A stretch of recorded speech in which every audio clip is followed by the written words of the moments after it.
Do kids actually need to spend hours every day staring at screens, or did we just slide into this habit because devices got cheap and apps got pushed hard? It feels like we just accepted it without anyone stopping to ask if this was actually good for children. I don't buy the school version of that bargain at all. And I say that as someone who works in tech and uses computers every single day. They've been a huge part of my life for decades, but I still don't think screens belong in classrooms for most kids until at least 7th or 8th grade. Honestly, it could even be later than that because a child is still learning how to read well and write by hand doesn't need another glowing rectangle in their face all day. They need to learn how to pay attention, talk to other people, and sit with a hard problem without a digital escape hatch. This isn't just an abstract theory for me either. We send our daughter to the Madrona School here on Bainbridge Island, a Waldorf school, and one of the biggest reasons we chose it is that the school is 100% screen-free. That wasn't just some quirky extra feature for us, but it was actually the whole point of the decision. We wanted her to have books and paper, movement, and real discussions with teachers in the room so that kids could learn how to be present without a device sitting between them and the lesson. This video started because I went to a local school board meeting recently. But the conversation is really about something much bigger than one single night. The real question is whether schools for young kids should be built around screens at all. I don't think they should, and I believe the burden of proof should sit with the people putting devices in front of our children rather than with the parents who are just asking for books and pencils. The meeting at the school district matters because it showed that wanting fewer screens isn't just a fringe complaint from a few cranky parents. Speaker after speaker got up and pushed in the same direction. And they weren't just asking to use a different app or filter YouTube better. They were making a much plainer argument that schools are leaning way too hard on screens for young kids. And the simple truth is that it isn't helping them learn. What really struck me was how little conflict there was in the room that night. You had parents and students, clinicians, and even a public school teacher all circling around the same point from different angles. None of them were attacking the teachers personally, but they were all saying the system default is broken and that kids are the ones paying the price for it. One of the clearest comments came from a 6th grader who told the board they use a Chromebook in almost every class for most of the period. Since homework keeps the screen going once they get home, the result is a cycle of headaches, bad sleep, and constant stress. That's worth hearing because it isn't just an adult projecting theories onto children, but it is a kid telling you exactly what the school day feels like from the inside.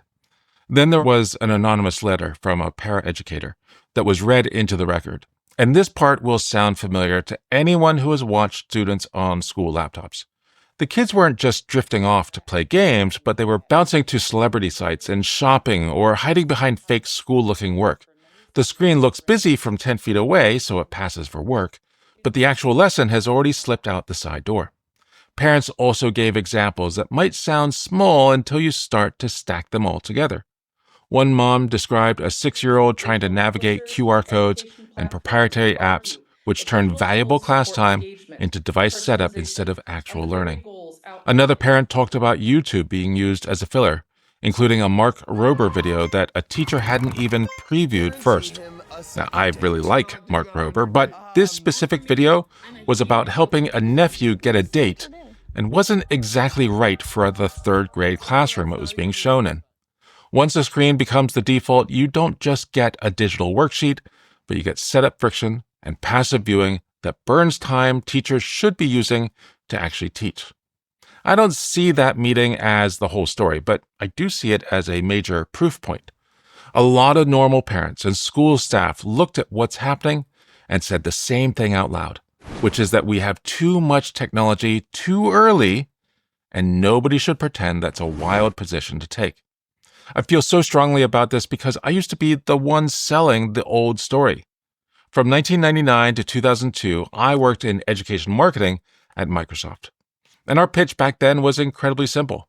We told everyone that putting more technology in schools and giving kids access would give them a better shot at the future. At the time, that sounded like the responsible thing to say. And in some cases, it might have actually been true. But the world changed while the sales pitch stayed pretty much the same. Access used to be the big hurdle, or at least that was the story we told. I don't think this should depend on what the child has at home, because school should be the place where every kid gets the same shot at building the skills screens just don't build well. We're talking about deep reading, handwriting, focus, memory, and the ability to sit with a hard problem for a while. That's the common ground that school can give all kids, and those skills are the base layer for everything else. If that foundation is weak, everything you build on top of it is going to get shaky fast. Even if access looks different from one family to the next, the job of the school stays the same, which is to give children more of what builds them up instead of more screen time by default. Once you look at it from that angle, a lot of things parents complain about start to make perfect sense. Print often works better for real reading, and screens split a student's attention because that same device holding the lesson also holds 10 different ways to escape it. Constant app hopping trains the brain for shallow work, and when you add AI on top of that, a student can skip the struggle that learning actually requires. You can end up with a finished product that looks great without actually building any real skill underneath it. I want to draw a clear line here because whenever people hear criticism of school tech, they assume you want to ban every single device.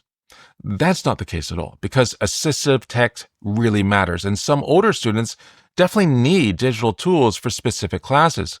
If a student needs an accommodation, they should absolutely get it. What I'm arguing against are default screens, forced screens, and the lazy claim that more device time means a kid is better prepared for life. A first grader doesn't need to be fluent in a Chromebook, and a second grader doesn't need to be an expert in an app. Kids need to understand the real world before they need more technology in their faces. If the basics are strong, they can learn how to use the tools later on, and they'll learn them fast. If the basics are weak, the tool just hides that weakness and lets the adults pretend everything is fine because the digital dashboard looks busy. My own view is a bit stricter than what most school boards will probably pass, but I'm fine with that. I think we should keep classrooms mostly screen-free until at least 10th grade, and then we should make later use something that's earned and clearly worth the effort. If a school wants to put a device in front of a child before then, they should have to explain exactly what that screen does better than books, or paper, or a lab bench, or a teacher standing in the room. So what should schools actually do instead of what they're doing now? Well, we should start by making screen-free the default and treating these devices like tools rather than a piece of furniture. A tool is something that helps a student do real work they couldn't do well otherwise, or it supports a clear need like accessibility or a specialized task for older grades. A lot of the tech in classroom today does something much less impressive because it mostly fills time while attention leaks out of the room, and adults call it modernization. That boundary cannot just live in the gut of every individual teacher. We need real policy, which means board-level rules, limits for different grade levels, and a way for parents to see exactly what is being used and why. If nobody can tell you how many minutes of screen time a child gets in a normal school day, then the district is not actually managing it. The district's just guessing, and the children are the ones who have to live inside that guess. I also think schools should take a page from places like Madrona, even if they don't copy the model exactly. When you remove screens from the center of the school day, other things naturally move in to fill that space. Kids start reading actual books. They write things down by hand, and they actually look at the teacher. They talk to each other and do art without an app sitting on top of the process. They might even get bored for a minute, but then they figure out what to do with that feeling, which is a real skill that screens erase very, very quickly. There are some fast fixes we could implement right now if we wanted to. We could block games and shut down shorts and reels and the rest of the slot machine internet that eats up focus.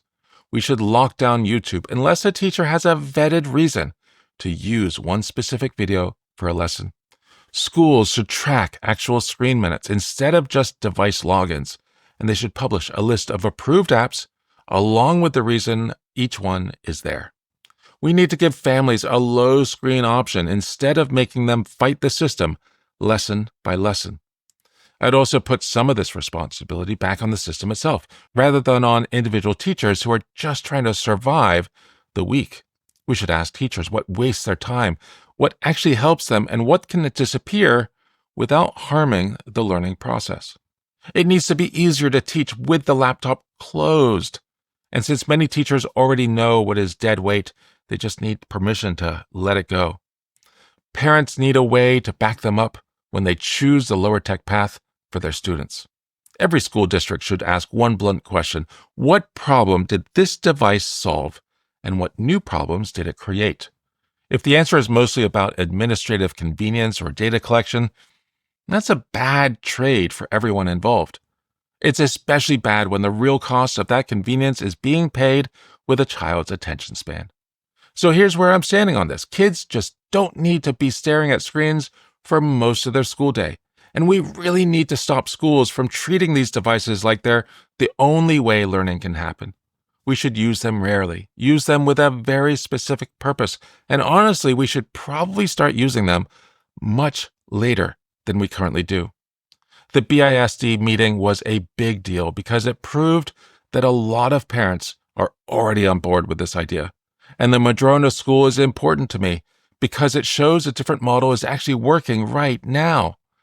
I want to hear where you draw the line. So let me know which grades should stay screen-free and what tech actually deserves a seat in the classroom.